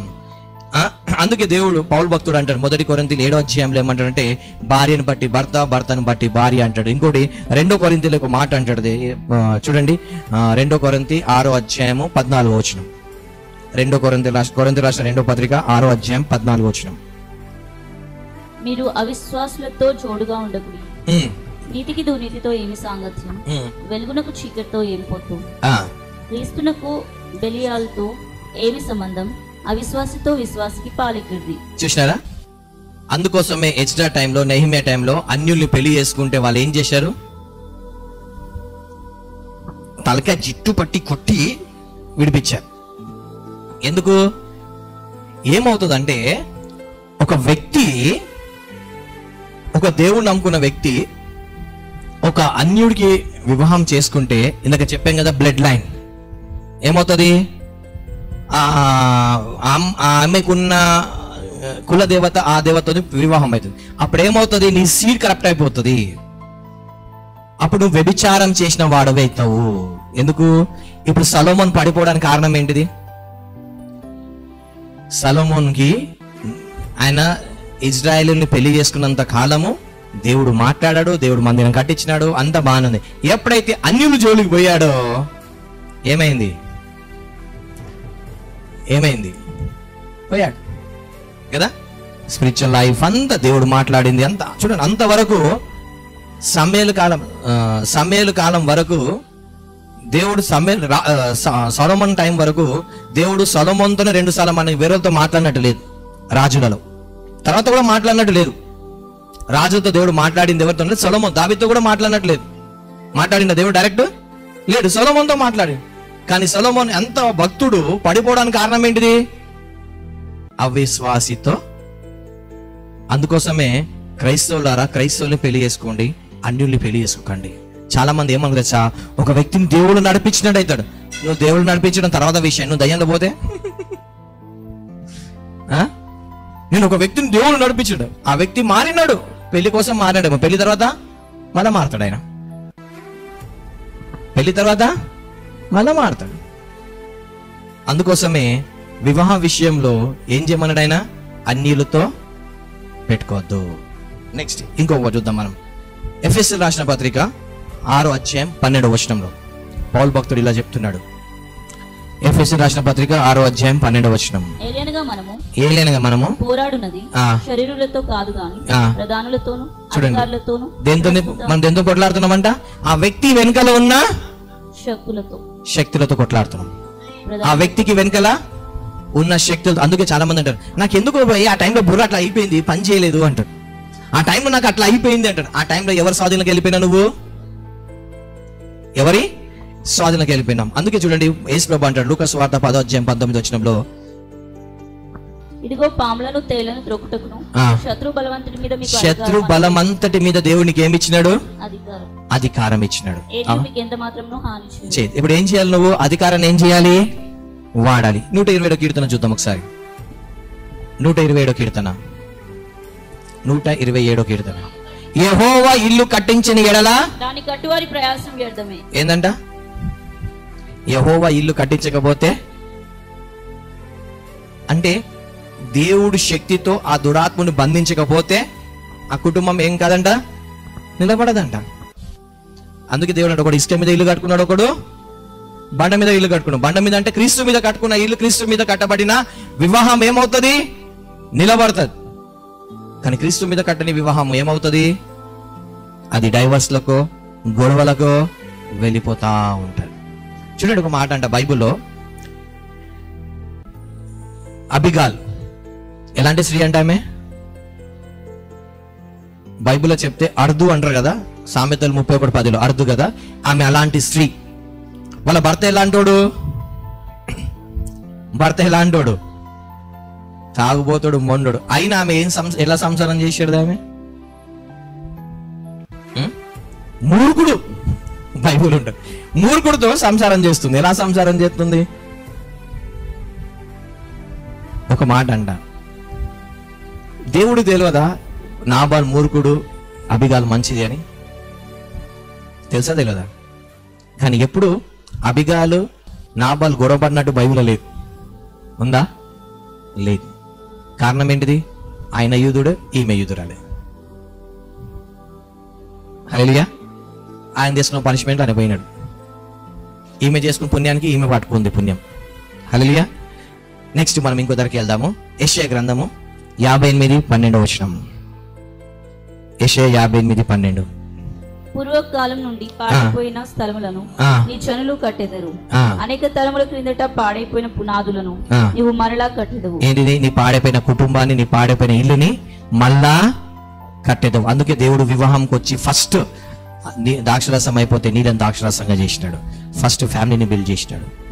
నెక్స్ట్ మరి ఇంకో దగ్గర వెళ్దాం. సామెతల గ్రంథము 11:14 వచనం. నాయకులు లేని జనులు చెడిపోదురు, ఆలోచనకర్తలు అనేకులు ఉండుట రక్షణకరం. చూడండి, మనిషికి ఇద్దరు కావాలి. చూడండి, పెద్దోళ్ళు ఎందుకు కావాలి మనకు? ఈ రోజులలో చిన్నోళ్ళకి పెద్దోళ్ళు అవసరం లేదు. ఈ రోజు చిన్నోళ్ళకి ఏం అవసరం లేదు, పెద్దోళ్ళు అవసరం లేదు. కానీ పెద్దోళ్ళు ఉండడం వలన పిల్లలకి ఏంటిది ఆశీర్వాదం. ఎట్లా చెప్తానే, ఈ పిల్లోడికి వయసు 20 ఏళ్ళు అనుకోండి, పెద్దోళ్ళు 20 వయసు దాటినారా దాటలేదా? దాటినారా? దాటినారు. కాబట్టి ఆ వయసులో వాళ్ళు ఏమేమి చేస్తారు, వాళ్ళ బలహీనతలు ఏంటి, వాళ్ళ ఆలోచనలు ఏంటిది, వాళ్ళ ఎలాంటి పోరాటం, ఇవన్నీ వీళ్ళు ఓడిపోయారు గెలిచి ఈ వ్యక్తికి ఏముంటది? ఎక్స్పీరియన్స్ ఉంటుంది, అనుభవం ఉంటుంది. పెద్దోళ్ళకి ఏముంటది? ఒక 40-50 ఏళ్ళ వ్యక్తికి ఈ 20-30 ఏళ్ళ వరకు, 30-40 ఏళ్ళ వరకు మనిషి ఎలా ఉంటాడో ఏంటిది అనుభవం ఉంటుంది. అందుకోసమే ఈ చిన్నోళ్ళు నష్టపోకుండా ఉండాలంటే ఎవరు కావాలి? పెద్దవాళ్ళు కావాలి. ఎందుకు? ఈ పెద్దవాళ్ళు ఏం చేస్తారు? అరే నీకు ఈ సమస్య వచ్చిందా, దీనికి వేర్లకి వెళ్తారు. వాళ్ళు ఎక్కడికి వెళ్తారు? రూట్స్కి వెళ్తారు. ఎక్స్పీరియన్స్ ఉన్న వ్యక్తి ఫ్యూచర్ ఆలోచిస్తాడు, ఎక్స్పీరియన్స్ లేని వ్యక్తి అప్పటి గురించి ఆలోచిస్తాడు. నేను చెప్పింది అర్థమవుతుందా? అనుభవం ఉన్న పెద్దోడు రేపటి గురించి ఆలోచిస్తాడు, అనుభవం లేని యవనస్తుడు నేటి గురించి ఆలోచిస్తాడు. నేను చెప్పింది అర్థమైతే అర్థం కాలేదా? అందుకే బైబిల్ ఏమంటాడు? ఎక్స్పీరియన్స్ నీకు కౌన్సిల్ చేయడము మంచిది. లేకపోతే ఇంకో మాట ఉంటుంది అక్కడ. ఏంటిది? మన 14 వచనం మళ్ళీ చదవండి. నాయకులు ఉండాలి. ఎవరు ఉండాలి? నాయకులు ఉండాలి. నాయకులు కౌన్సిల్స్ ఉండాలి. అంటే నాయకులు ఎందుకు? నువ్వు కరెక్ట్ చేస్తే వాళ్ళు ఎంకరేజ్ చేసి ఇలా కాదు ఇలా చేయి అంటారు. అవునా? అంటారు నాయకులు. నువ్వు నాయకులు లేకుండా నువ్వు చేసుకుని పోయినావు అనుకో, బైబిల్ ఉంటది, ఆ వ్యక్తికి ఆ మార్గం కరెక్ట్ అనిపిస్తుంది, తుదికి నువ్వు సక్సెస్, నీతో పాటు 10 మంది నేర్చుకుని సక్సెస్. అది పెద్ద బాధ. యోనా పోయినాడు కరెక్టే, నినివేకి వెళ్ళమంటే తార్షీష్కి వెళ్ళినాడు, సరే మంచిది. కానీ ఆయన వలన ఆ ఓడలో ఉన్న వాళ్ళకి అంతా ఏం జరిగింది? నష్టం అయింది. నీ వలన నీ ఫ్యామిలీకి నష్టం జరుగుతుంది. ఏమవుతుంది? నీ జనరేషన్ కి నష్టం జరుగుతుంది. ఆత్మను గూర్చిన వాగ్దానం విశ్వాసం వల్ల మనకు లభించినట్లు అబ్రహాం పొందిన ఆశీర్వచనము క్రీస్తు యేసు ద్వారా అన్యజనులకు కలుగుటకై క్రీస్తు మన కోసం శాపమై మనలను ధర్మశాస్త్రం యొక్క శాపం నుండి విమోచించెను. ఇప్పుడు మనకి ఈ శాపం నుండి విడుదల పొందుకోవాలంటే ఎలా? యేసు ప్రభు ద్వారా. ఈ కుటుంబంకు ఉన్న, ఫ్యామిలీకి ఉన్న కర్స్ నుండి డెలివరెన్స్ అవ్వాలంటే ఎవరు? యేసు క్రీస్తు ద్వారానే. హల్లెలూయా. చివరిగా యోబు గ్రంథం 22:28 చూద్దాం. యోబు గ్రంథం 22:28 వచనం. మరియు నీవు దేనినైనా యోచన చేయగా అది నీకు స్థిరపరచబడును, నీ మార్గం మీద యెహోవా ప్రకాశించును. ఇప్పుడు నీ ఫ్యామిలీ గురించి యోచిస్తే నీ ఫ్యామిలీ ఏం చేయబడుతుందంట? నీవు దేనైనా అంటే నీ కుటుంబం గురించి ఒకవేళ నువ్వు మంచిగా ఉండాలి నీ కుటుంబం అని యోచిస్తే అది నీకు స్థిరపరచబడును, నీ మార్గముల మీద వెలుగు ప్రకాశం. ఇంట్లో ఫ్యామిలీ మంచిగా ఉంటే భార్య గాని భర్త గాని పిల్లలు గాని ఏదైనా సాధించవచ్చు. ఒకవేళ భార్య మంచిగా లేదు, భర్త మంచిగా లేడు అనుకోండి, పిల్లలు మంచిగా లేకో, ఆ కుటుంబం ఏది సాధించలేదు.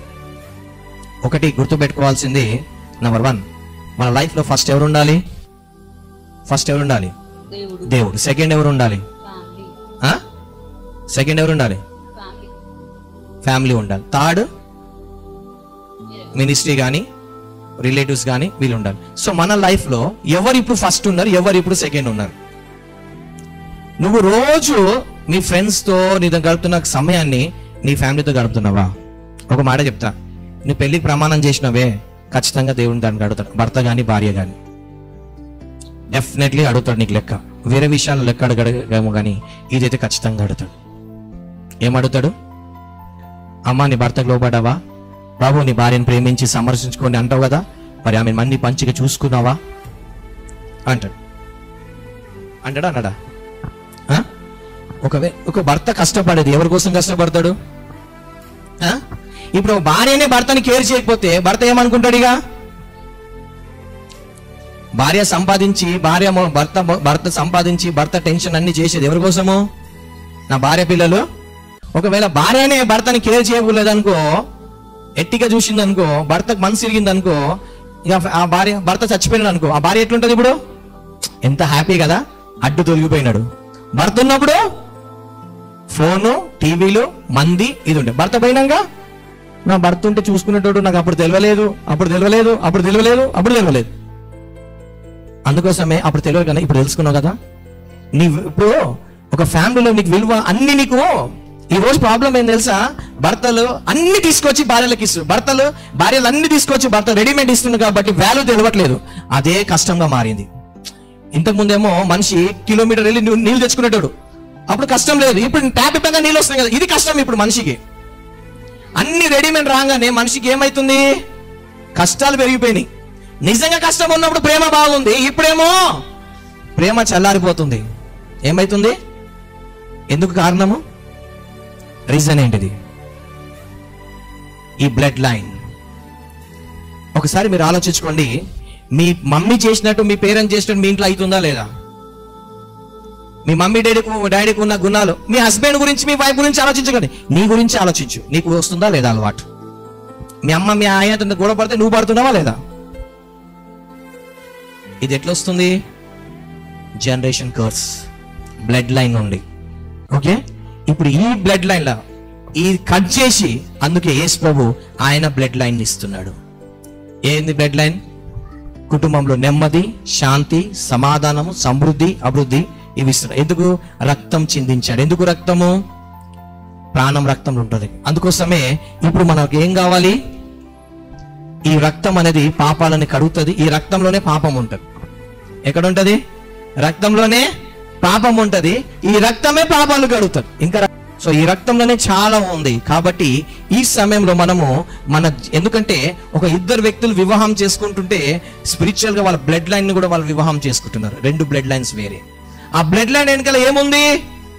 ఒక జనరేషనే కాకుండా, ఒక తరమే కాకుండా, తరం ఎంతో వస్తున్న బలవంతుడు ఉన్నాడు అక్కడ.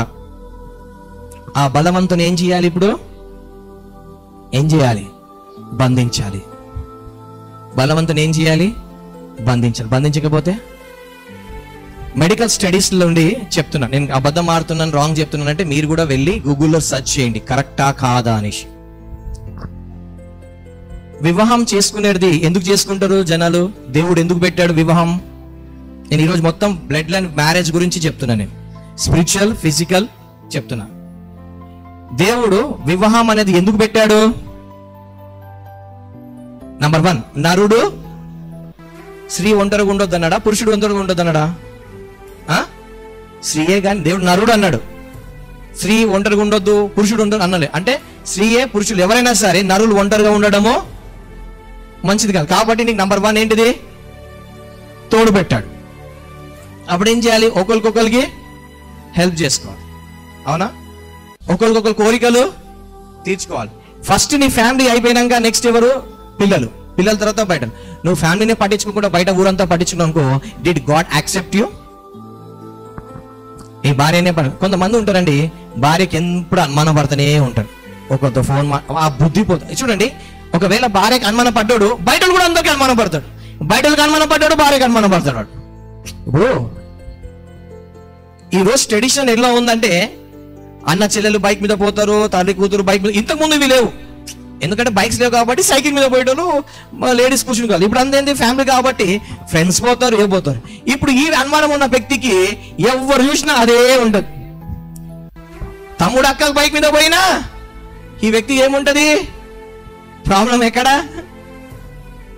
ఈ వ్యక్తికి ఉన్నా ఏంటిది? మీరు అదే కొంతమంది ఎడ్యుకేటెడ్ మనుషులు చూడండి, వాళ్ళ వైఫ్ కానీ వాళ్ళ హస్బెండ్ ఎవరైనా పోయినా వాళ్ళు అనుమానం పడరు. ఎందుకు? వాళ్ళ అనుమాన పిచ్చాచి లేదు. అరే వారకులేంది నీకెందుకుంది? కారణం ఏంటిది? బ్లడ్ లైన్లో ఉండి ఏంటిది? అనుమానం పిచ్చాచి. కొంతమందికి ఫైనాన్షియల్స్ ఉంటాయి, కొంతమందికి డిసీజ్ ఉంటాయి, ఏంటిది రోగాలు వస్తుంటాయి.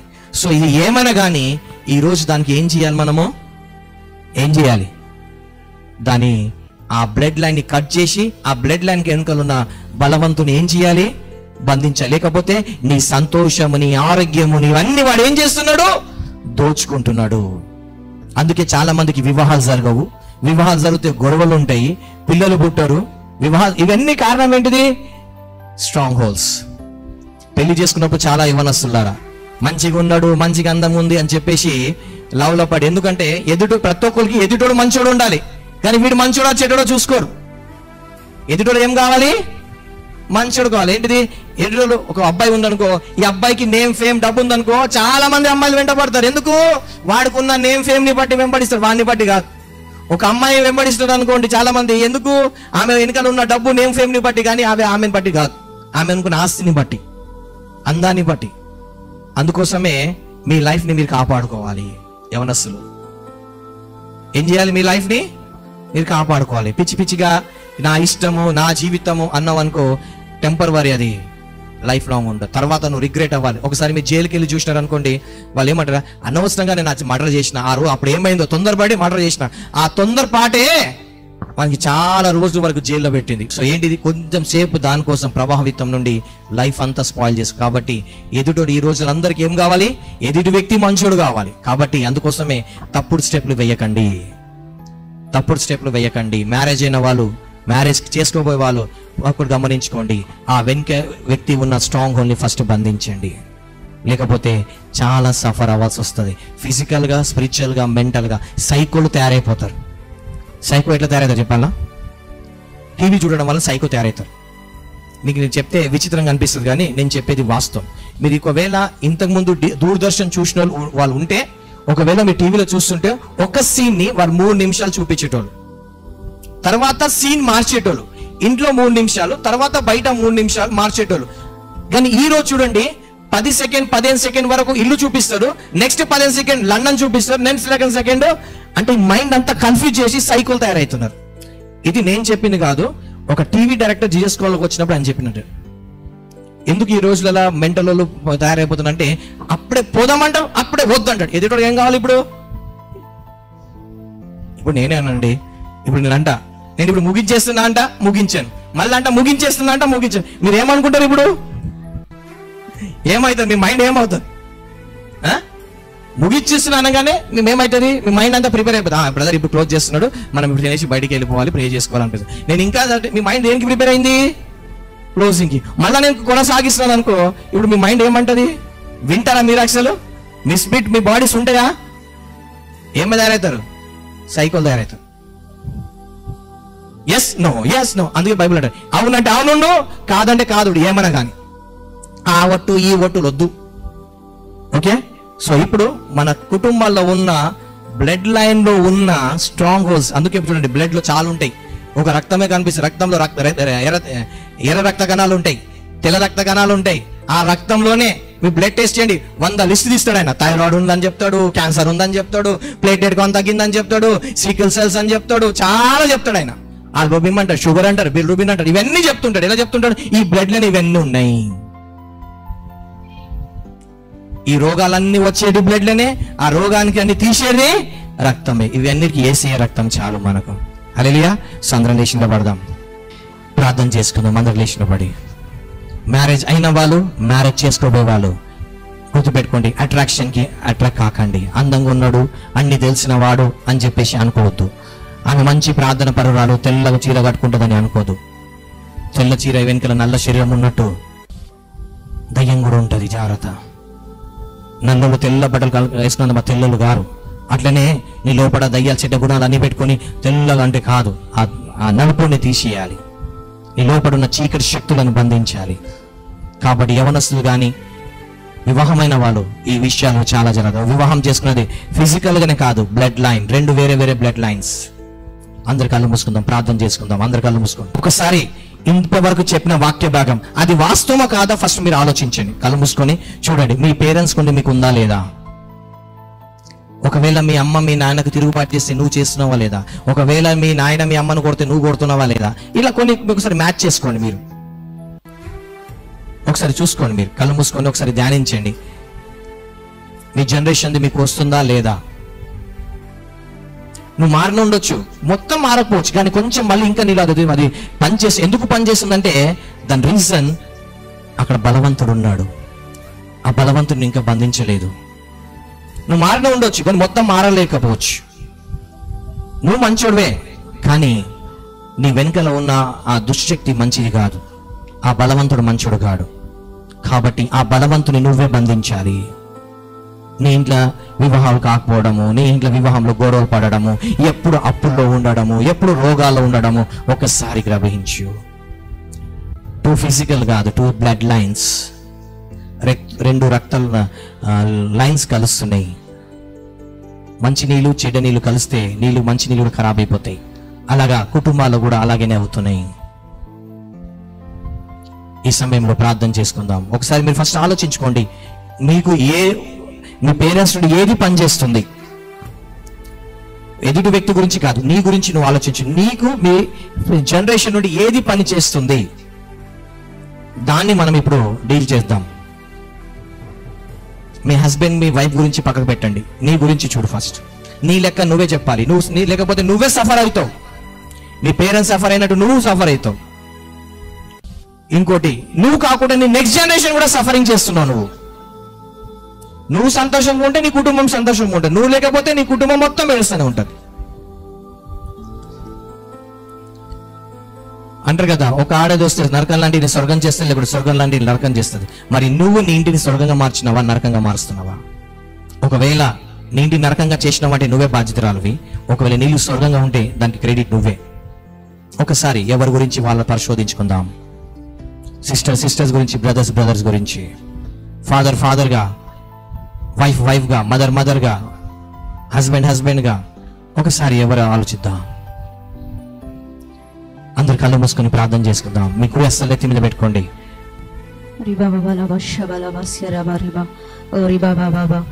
ఈరోజు చాలా విషయాలు దేవుడు మనతో మాట్లాడి ఉన్నారు. ఒకసారి ప్రార్థన చేద్దాం. నీ బ్లడ్ లైన్ లో ఏమి ఉంది? ఒకసారి నీ పేరెంట్స్ నుంచి, నీ తల్లి నుండి 10 తరాలు, తండ్రి నుండి 10 తరాల వరకు ఏదైతే శాపం గాని, పాపం గాని, రోగము గాని, వ్యసనాలు గాని ఏమైనా వస్తున్నాయేమో, ఇప్పటి వరకు చెప్పిన వాటిలో మీకు జ్ఞాపకం వచ్చి ఉండొచ్చు. వాటిని ఒక్కొక్కటిగా మనం ప్రార్థన చేద్దాం. చాలా మంది అబద్ధాలు ఆడుతూ ఉంటారు, నోరిప్పితే అబద్ధం మాట్లాడుతూ ఉంటారు. ఇది ఎక్కడి నుంచి వస్తుంది? నీ యొక్క పేరెంట్స్ నుంచి అది నీకు వస్తుందేమో. కొంతమందికి కోపం, పగ, ద్వేషం పెట్టుకుంటూ ఉంటారు. అది చాలాసార్లు దాని నుండి విడుదల పొందుకోవాలనుకుంటారు కానీ విడుదల పొందుకోలేరు. మేబీ అది నీ బ్లడ్ లైన్ లో ఉండొచ్చిందేమో. అది నీ తల్లికి కానీ నీ తండ్రికి కానీ ఉండొచ్చు. ఒకసారి జ్ఞాపకం చేసుకోండి, మీ బ్లడ్ లైన్ లో ఏముంది. నేను చెప్పిన విషయాలే కాదు, ఇంకా మీకు ఏమైనా గుర్తొస్తున్నాయేమో. కొంతమంది బ్లడ్ లైన్ లో గొడ్డితనం అనేది ఉందేమో. ఒకసారి జ్ఞాపకం చేసుకుని దాన్ని విరగొడతాం ఈ సమయంలో. ఒకవేళ వ్యభిచారం అనేది నీ బ్లడ్ లైన్ నుండి వస్తుందేమో. నీ తండ్రి కానీ, నీ తల్లి కానీ, లేకపోతే ఇంకెవరైనా కానీ అది ఒక వ్యభిచారం చేసి ఉండొచ్చేమో. అది నీ బ్లడ్ లైన్ లో వస్తుందేమో. దాన్ని విరగొట్టు. నీ జ్ఞాపకం తీసుకొని వస్తూ ఉంటాడు దేవుడు. ఎవరు మౌనంగా ఉండదు, భాషలో మాట్లాడుతూ ఒక్కొక్కటి తీసుకొని పలకండి. రిబాబాబా షఠలా ఓ రిబాబాబా భాషలో వచ్చిన వారు భాషలో మాట్లాడుతూ ఒక్కొక్కటి తీసుకొని మనం విరగొడదాం. రిబాబాబాబా షఠలా బాబా. ఆర్థిక ఇబ్బందులతో మీ పేరెంట్స్ బాధపడి ఉండొచ్చు. అదే బాధ నువ్వు కూడా బాధపడుతున్నావేమో. దాన్ని బ్రేక్ చేద్దాం. అది నీ రక్తపు ఆ యొక్క దారిలో, నీ యొక్క రక్తపు దారిలో ఉందేమో. ఈరోజు విరగొడదాం. రాబాబాబా షాబాబాబా. ఒక 2 నిమిషాలు అందరం భాషలో మాట్లాడి శక్తిని పొందుకుని ఒక్కొక్కటి విరగొడదాం.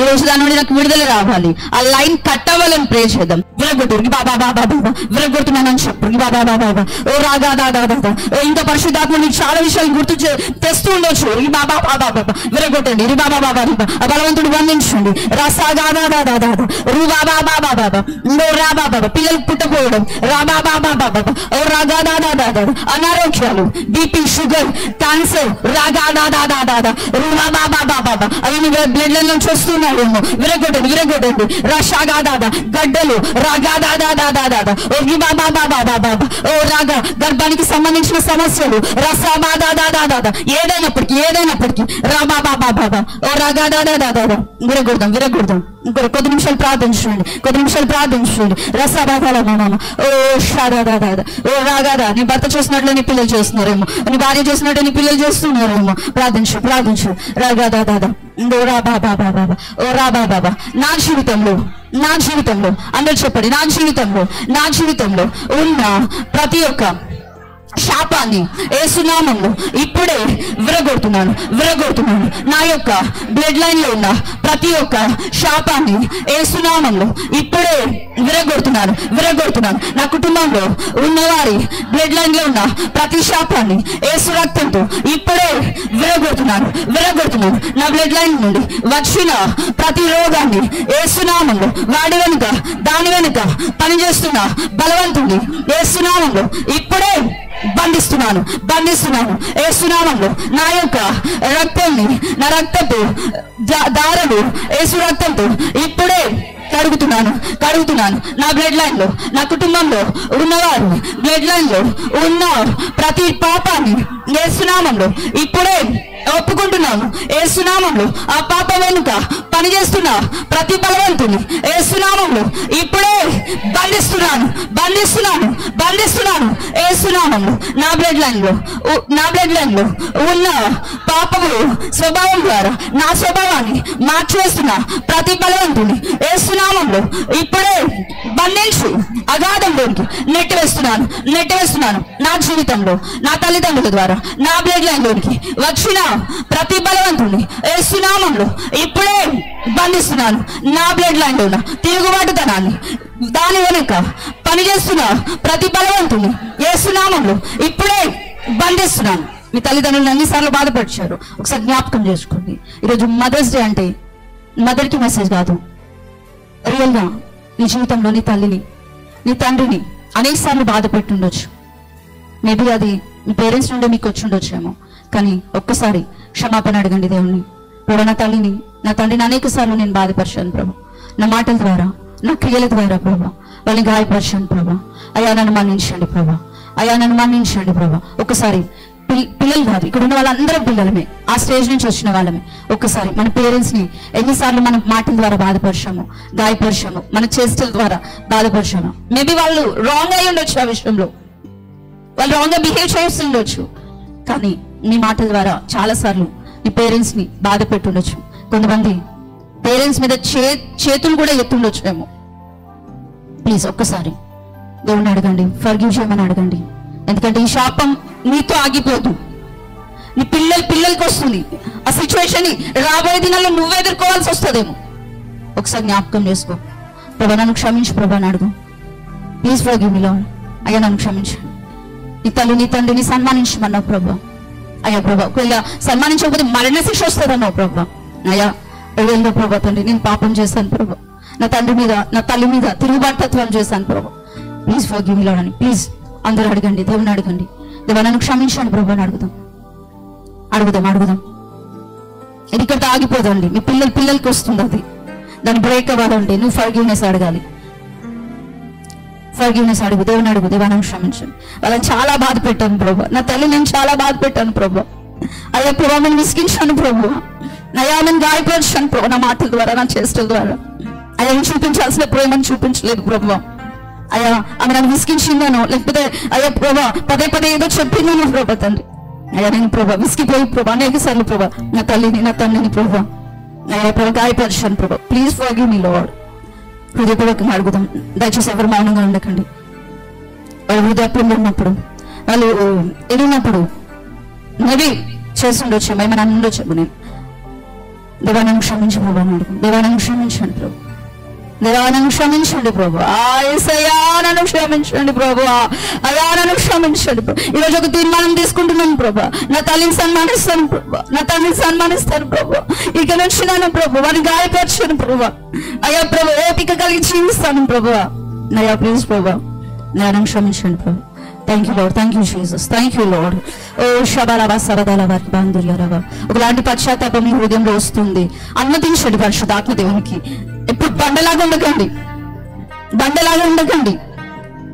పరిశుద్ధాత్ముడు కార్యం చేయడానికి అనుమతించండి హృదయాన్ని. అయ్యా forgive me lord, forgive me lord. ఇప్పుడు ఈ మధ్యలో మీ నాన్న లేకపోతే మీ అమ్మ లేకపోతే ఉండొచ్చు, కానీ నీ హృదయాన్ని దేవుడు చూస్తున్నాడు. నువ్వు ఎప్పుడైతే దేవుడి ఫర్గివ్నెస్ అడుగుతావు ఆటోమేటిక్ గా నీకు రావాల్సిన బ్లెస్సింగ్స్ అన్ని రిలీజ్ అవుతాయి. ఇప్పుడే రిలీజ్ అవుతాయి. మరి బాబా షబలా బరి బాబా ఓ రాకాదాలాబా. అయ్యా మన బ్లడ్ లైన్ కడగండి ప్రభు. అయ్యా నా బ్లడ్ లైన్ కడగండి ప్రభు. నా బ్లడ్ లైన్ కడగండి ప్రభు. కడగండి ప్రభు. నా రక్తంలో ఉన్నా శబ్దం నా రక్తంలో ఉన్నా ప్రతి సోమరి బలవంతుని యేసు నామంలో ఇప్పుడే బంధిస్తున్నాను. యేసు రక్తంతో ఇప్పుడే నా రక్తము కడగబడును గాక. నా బ్లడ్ లైన్ కడగబడును గాక. నా బ్లడ్ లైన్ లో ఉన్న కోపము దాని వెనుక పనిచేస్తున్న ప్రతి బలవంతుని యేసు నామంలో ఇప్పుడే బంధిస్తున్నాను. నా బ్లడ్ లైన్ లో ఉన్న అసూయ దాని వెనుక ఉన్న బలవంతుడు యేసు నామము ఇప్పుడే బంధిస్తున్నాను.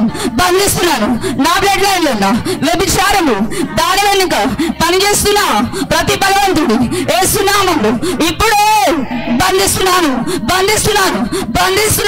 నా బ్లడ్ లైన్ లో ఉన్న ప్రతి పగ దాని వెనుక పనిచేస్తున్న బలవంతుని యేసు నామములో ఇప్పుడే బంధిస్తున్నాను. నా బ్లడ్ లైన్ లో ఉన్న వివాహ ఆలస్యం యేసు నామములో ఇప్పుడే దాని వెనుక పనిచేస్తున్న బలవంతుని యేసు నామములో బంధిస్తున్నాను. నా బ్లడ్ లైన్ లో ఉన్న ఓటమి దాని వెనుక పనిచేస్తున్న ప్రతి బలవంతుడు యేసు నామములో ఇప్పుడే బంధిస్తున్నాను. నా బ్లడ్ లైన్ లో ఉన్న నిరాశ యేసు నామములో దాని వెనుక పనిచేస్తున్నారు ప్రతి బలవంతుడు యేసు నామములో బంధిస్తున్నాను. రోషంతో ప్రార్థించండి. నా బ్లడ్ లైన్ లో ఉన్న ఓటమి నీ వెనుక పనిచేస్తున్న బలవంతుడు యేసు నామములో బంధిస్తున్నాను. నా బ్లడ్ లైన్ లో పనిచేస్తున్నాను అనుమానం దాని వెనుక పనిచేస్తున్న బలవంతుడు యేసు నామములో బంధిస్తున్నాను. నా బ్లడ్ లైన్ లో పనిచేస్తున్న ఊరికే పదే పడిపోవడము దాని వెనుక పనిచేస్తున్న బలవంతుడే యేసు నామములో బంధిస్తున్నాను. నా బ్లడ్ లైన్ లో గొడ్డితనము దాని వెనుక పనిచేస్తున్న బలవంతుడు యేసు నామములో ఇప్పుడే బంధిస్తున్నాను. నా బ్లడ్ లైన్ లో పనిచేస్తున్న రోగం దాని వెనుక పనిచేస్తున్న బలవంతుడు యేసు నామములో ఇప్పుడే బంధిస్తున్నాను. రోగం దాని వెనుక పనిచేస్తున్న బలవంతుడు యేసు నామములో బంధిస్తున్నాను. నా బ్లడ్ లైన్ లో ఉన్న దుఃఖం దాని వెనుక పనిచేస్తున్న బలవంతుడు యేసు నామములో బంధిస్తున్నాను. ప్రభు నా బ్లడ్ లైన్ కడిగి పవిత్రపరచు, శుద్ధీకరించు. నా బ్లడ్ లైన్ ప్రతి శాపమును కొట్టివేయండి ప్రభు. ప్రభు నా బ్లడ్ లైన్ యేసుక్రీస్తు రక్తంతో కనెక్ట్ అయ్యాక యేసుక్రీస్తు రక్తపు దారును ఇప్పుడే నా జీవితంలోకి తీసుకుంటున్నాను. యేసు నామములో నా బ్లడ్ లైన్ ఇప్పుడే యేసుక్రీస్తు స్వభావంలోకి వస్తుంది.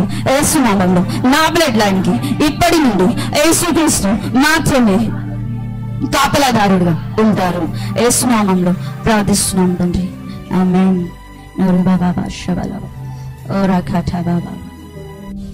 ఇప్పటి వరకు చెప్పబడిన విషయాలు ఇంకా పరిశుద్ధాత్మ దేవుడు ఒకవేళ మీకు ఎప్పుడైనా ఏమైనా గుర్తు చేస్తే కనుక ఇంటికి వెళ్ళిన తర్వాత ప్రే చేసుకోండి, వాటిని బ్రేక్ చేసుకోండి. ఖచ్చితంగా బ్రేక్ అవుతుంది.